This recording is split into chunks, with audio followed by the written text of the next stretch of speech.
Olá, boa noite. O coronavírus volta a preocupar no estado. Mais de 80% dos leitos específicos para a Covid-19 estão ocupados. Na Grande Vitória, são 87%. O governo do estado se reuniu com autoridades do judiciário, das igrejas e representantes da população para definir o que será feito diante deste aumento. Casagrande afirmou que só vai anunciar as mudanças na sexta-feira, mas já adiantou que em locais em que o risco de transmissão é mais controlado, não deve haver restrições mais rígidas. Nós vamos mudar as medidas qualificadas, vamos anunciar isso na sexta-feira, para valer a partir de segunda, porque achamos que poderemos ter uma menor restrição nesta fase. Se a situação fosse agravando, a gente vai ampliando também as medidas qualificadas. Vamos ter uma menor restrição para os ambientes que têm controle e vamos ter um pouco mais de restrição para o ambiente que tem mais risco de não ter controle. O que é um ambiente controlado? Um local, um comércio, por exemplo, onde o empreendedor, o dono, o gerente disponibiliza ali máscara para todos os trabalhadores, álcool e gel, ou um lavatório para as pessoas higienizarem as mãos. Não deixe entrar ninguém sem máscara na sua loja. Sabe que na sua loja não pode ter mais de tantas pessoas ao mesmo tempo. Que controla isso, um supermercado, por exemplo. Este é um ambiente controlado. Gente, mas os comerciantes estão sim preocupados com a possibilidade de ter as atividades afetadas por essas novas medidas. Depois de meses de medo, aos poucos fomos nos adaptando. Os números caindo, a flexibilização chegando. Só que os números voltaram a crescer. O alerta já está aceso. Os casos de coronavírus estão aumentando no estado numa escala que preocupa. O aumento é evidenciado pelo painel da Covid-19, que é atualizado diariamente. O último dado apontou mais de 1.680 novos casos de coronavírus aqui no Espírito Santo. A última vez que tivemos um número tão alto foi no mês de julho, mais de 1.760 novos casos de coronavírus. Quem está na linha de frente, na guerra com o vírus, já sentiu o aumento, caso desse médico intensivista. Consequentemente, a porcentagem de leitos ocupados para tratar os pacientes também sobe. Nitidamente, nós temos observado um aumento progressivo do número de casos. Nós estamos em uma fase de ascensão da curva. Não sabemos ainda se é uma continuação da primeira, se já é uma segunda curva de doença, de número de casos, mas é evidente que nós temos enfrentado um aumento progressivo do número de casos. E quando a gente tem um aumento do número de casos em absoluto, o risco de um paciente evoluir de forma grave é maior. Isso demanda toda aquela situação da primeira onda, de aumento de necessidade de internação em UTI, de assistência ventilatória mecânica e todos esses cuidados de terapia intensiva que a gente precisa nesse doente crítico de Covid. Diante dessa situação, a CESA já está se movendo. Novos leitos devem ser providenciados. O secretário interino também confirmou, sim, aumento no número de casos na região metropolitana. Nós percebemos que, neste momento, o aumento de casos se dá na região da Grande Vitória, especialmente nos 5 municípios aqui desta região, que depois tenderá a uma diminuição e uma previsão de aumentos a seguir na região do interior do estado, nas regiões do interior do estado. A preocupação da FEComércio é com possível volta do risco moderado na maior parte das cidades do estado. O Sindibares também se manifestou sobre isso. Nós somos o setor dos mais afetados por essa crise, já pagamos um preço muito alto e provamos não ter nenhuma relação com qualquer aumento ou diminuição de contágio. Desde que a gente voltou a funcionar em meados de junho, os índices só baixaram, o que deixou muito claro a responsabilidade e o êxito dos protocolos. O fato é, a Covid-19 não acabou. Ainda teremos que conviver com a doença por pelo menos 8 meses até a vacina chegar no estado, segundo a CESA. Vale mantermos o comportamento individual, mas lembrando que o nosso reflete diretamente na saúde do outro. As taxas de lotação de UTI que vinham sendo esvaziadas progressivamente, que vinham com uma taxa de ocupação confortável, começam a ligar uma luzinha de alarme para a gente. Temos que tomar cuidado. Não temos motivo para pânico, mas precisamos de cuidado. É momento de cuidado de todo mundo. No pronunciamento de hoje à tarde, o governador reforçou que não estamos passando por uma segunda onda da pandemia. Nesses últimos meses, assim, por nós termos avançado, a gente ter reduzido óbitos, a gente ter conseguido reduzir a ocupação de leitos, as pessoas ficaram mais à vontade, tá certo? Assim, e as preocupações que quase todos tinham no passado, os que tinham preocupação com a doença, também essa preocupação reduziu. Então, a interação aumentou. Vocês estão vendo o que está acontecendo na Europa. A Europa, alguns países já decretaram uma restrição maior, né, porque já estão vivendo uma segunda onda. Nós não estamos vivendo uma segunda onda aqui. Nós achamos que essa ainda é a primeira onda, porque nós não zeramos isso, o contágio da doença aqui no estado do Espírito Santo, nós não zeramos os óbitos, né? Então nós achamos que ainda é a primeira onda da doença e eu espero que a gente consiga, de fato, com a colaboração de todos, controlar. Bom, então vamos aos números aqui no estado. Veja comigo aqui no painel Covid. Em que patamar estamos? Bom, temos 174.238 casos confirmados aqui no estado até o momento, 4.058 óbitos e o número de curados é de 161.555. Em 24 horas, nessa última atualização, o número de novos casos foi de 1.314, 21 mortes, gente, só de ontem para hoje, e 1.447 curados. E atenção, estudantes, a partir de fevereiro do ano que vem, a presença nas salas de aula será obrigatória. Eu vou chamar o repórter Yuri Demuner, que tem mais detalhes ao vivo sobre isso. Yuri, boa noite. O Estado também trouxe uma novidade hoje, né? Disse que vai criar um 4º ano no ensino médio, não é isso? Como vai funcionar?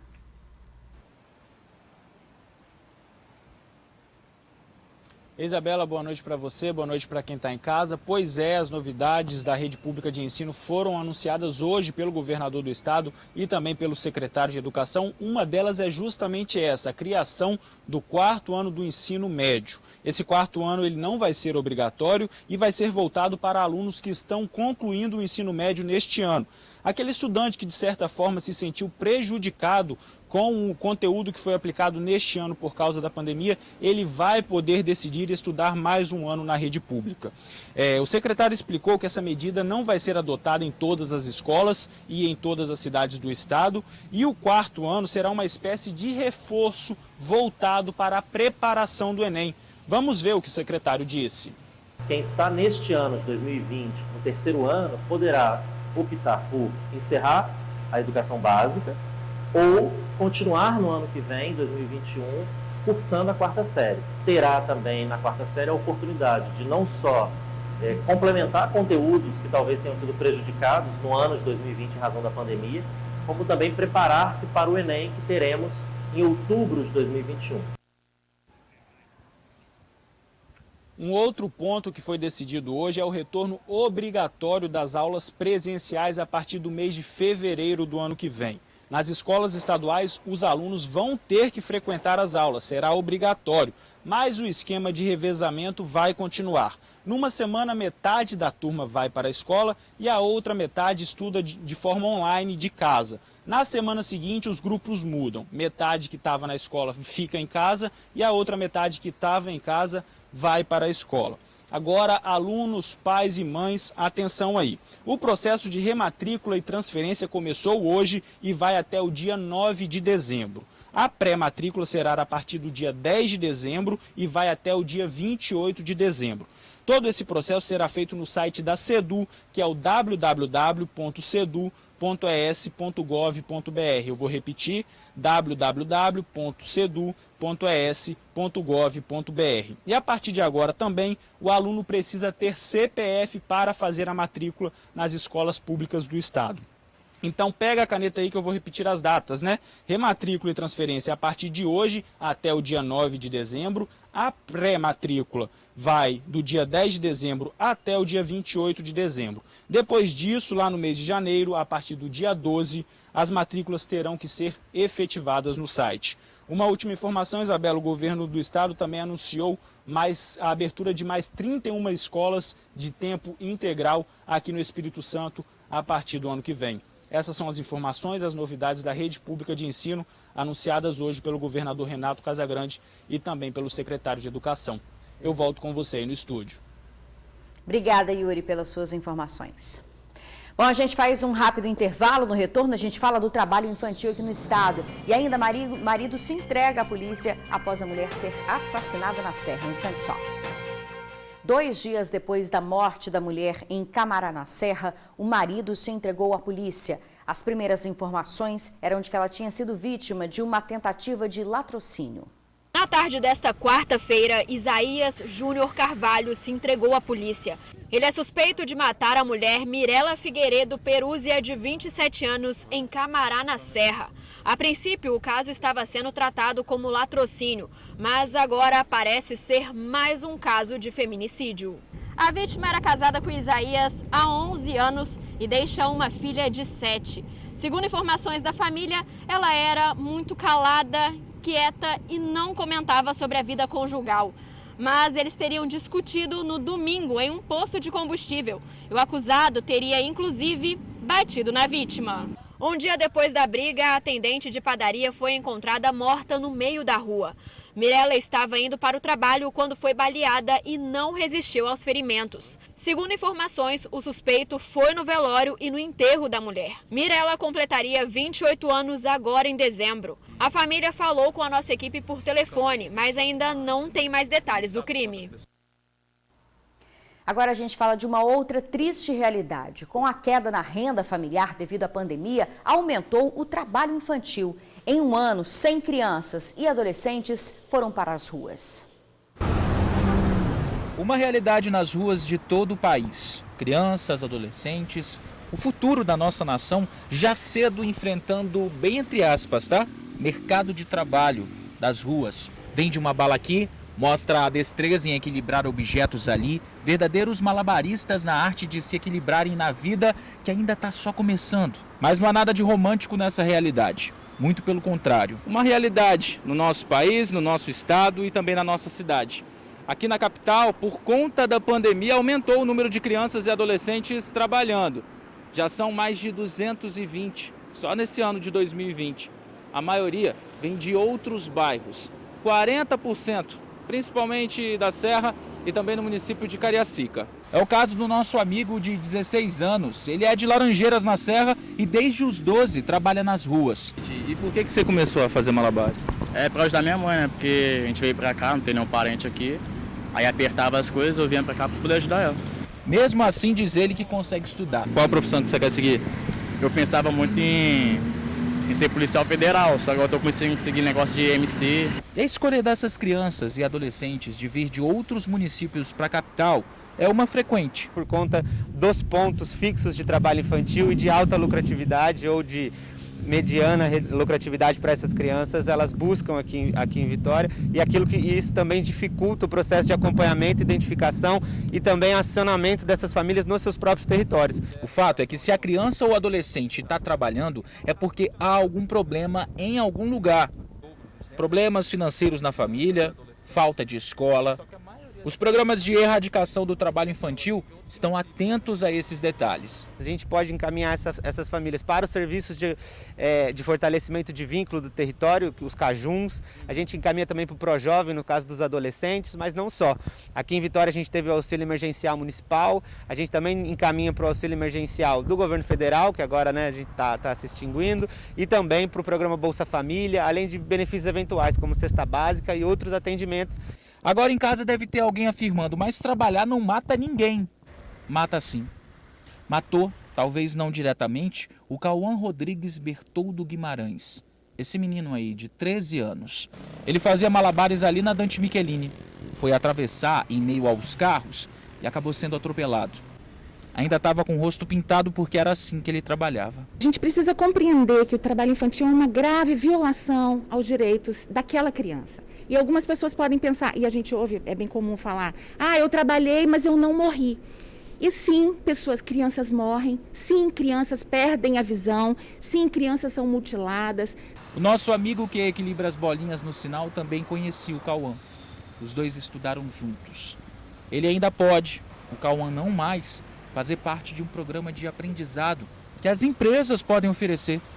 O pequeno Cauã, ele tinha 14 anos, ele poderia estar incluído num programa de aprendizagem, mas infelizmente as empresas preferem crianças com uma escolaridade maior. Por isso que é importante a gente fazer a nossa parte.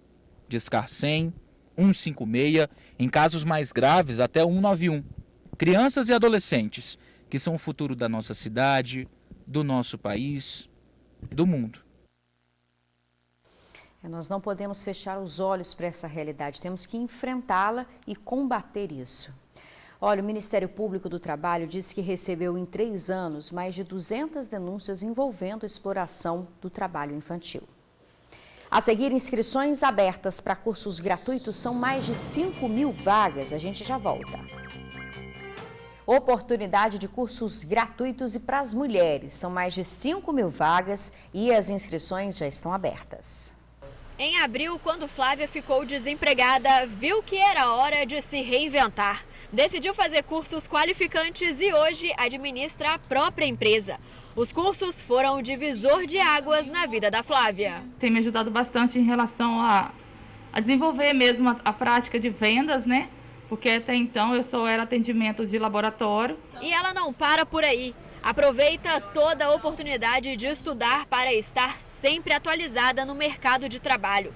Inclusive, ela já está inscrita em mais 4 cursos. 2 deles são do programa Qualificar ES Mulher, que abriu as inscrições nesta quarta-feira. Eu me inscrevi para gestão financeira de pequenas e médias empresas, segurança do trabalho, assistente de tecnologia da informação e o Word Excel. Ao todo, são 5.500 vagas em cursos gratuitos para as mulheres se qualificarem. Curso na área da gastronomia, como hamburgueria gourmet, planificação, nós temos bolos e suas variações, auxiliar administrativo, nós temos gestão de pequenas e médias empresas, marketing digital para o seu próprio negócio, nós temos assistente de tecnologia e informação. Pela primeira vez, os cursos vão ser todos online. A mulherada que tiver interesse tem até 11 opções para escolher. E as inscrições vão estar abertas até o dia 25 de novembro. Cada mulher pode escolher até 2 cursos.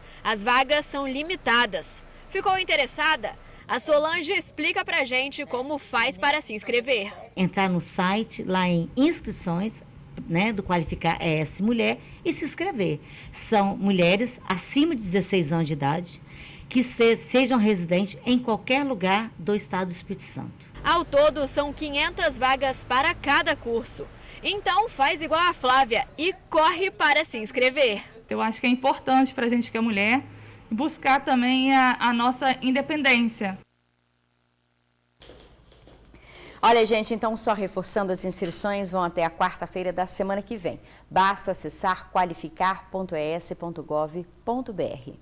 E a Rede Tribuna vai realizar o 2º ciclo de palestras gratuitas com um tema bem pertinente nessa pandemia: para onde vamos? E você aí de casa é o nosso convidado. Dia 24 de novembro, às 2h30 da tarde, o ortopedista e traumatologista especializado em cirurgia da coluna, o Dr. Tanguy Frisso, vai falar sobre a saúde física e mental, como será a nova realidade das famílias. Para você participar, é só fazer a inscrição no site tribunaonline.com.br. Bom, a gente fica por aqui. Muito obrigada pela sua companhia. Uma boa noite para você e até amanhã.